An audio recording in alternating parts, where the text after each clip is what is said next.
बच्चों, आज मैं आपको आपकी पुस्तक का चतुर्थ पाठ यानी लंग लकार प्रथम पुरुष द्विवचन पढ़ाने जा रही हूँ। सबसे पहले आप समझें कि लंग लकार का क्या अर्थ होता है। लंग लकार का अर्थ होता है पास्ट टेंस, जो समय बीत गया यानी कि भूतकाल।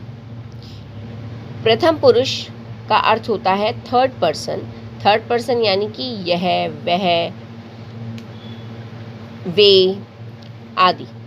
ठीक है, जो मेरे और तुम्हारे सिवा कोई तीसरा व्यक्ति या वस्तु है उसे हम थर्ड पर्सन कहते हैं यानी कि प्रथम पुरुष कहते हैं। द्विवचन का अर्थ होता है जिसमें कि दो वस्तुएं या दो व्यक्ति होते हैं, उन्हें हम द्विवचन कहते हैं। द्विवचन को हम दो संज्ञाओं के रूप में व्यक्त करते हैं।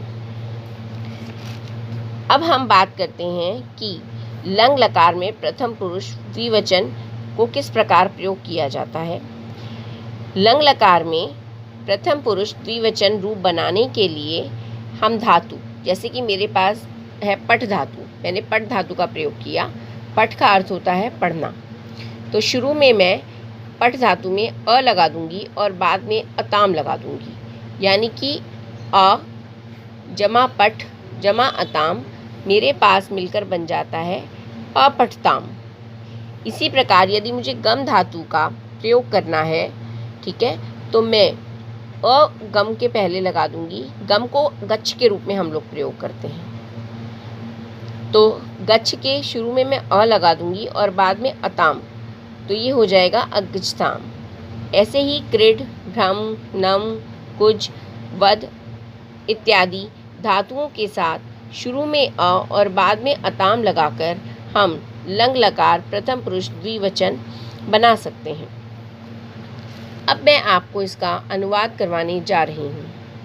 सबसे पहले आप यहाँ देख सकते हैं कि दो हिरन बने हैं, तो प्रश्न पूछा जाता है कौन दो भागते थे।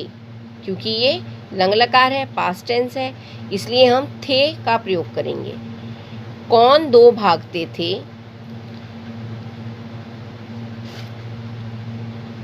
वे दो मृग भागते थे। वे दो मृग इधर उधर भागते थे। इसके बाद आप देख सकते हैं दूसरे चित्र में दो स्त्रियां बनी हैं, उनमें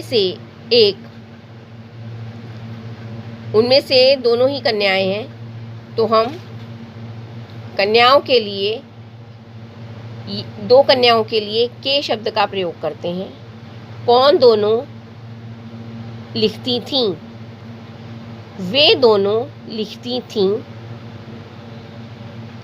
कन्याएं, वे दोनों कन्याएं लेख लिखती थीं। तीसरे चित्र में आपके सामने यहाँ एक आम का पेड़ है, तो इसका अनुवाद इस प्रकार किया जाएगा। दो क्या गिरते थे? दो फल गिरते थे। दोनों फल वृक्ष से गिरते थे। अगले चित्र में दो मोर बने हैं। दो मोर नाचते थे। ये दो तोते कूजते थे। दो हाथी चलते थे। अगले चित्र में रमा और राधा उद्यान में जाते थे। वे दोनों खेलती थीं। दो महिलाएं आपस में बात करती थीं। अगले पेज पर आ जाइए।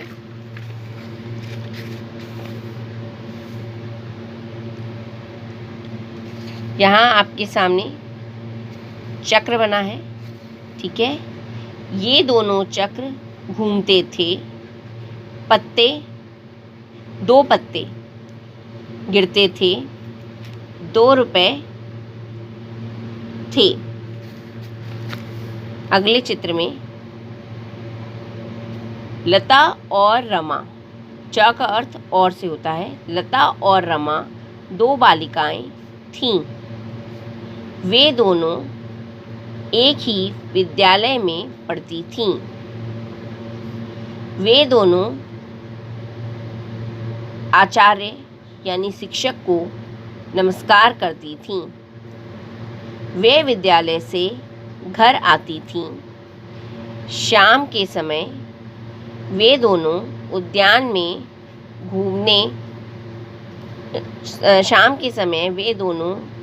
में घूमती और व्यायाम करती थीं। इस प्रकार आपका ये पाठ पूर्ण होता है। इसका अनुवाद पूर्ण हुआ। धन्यवाद।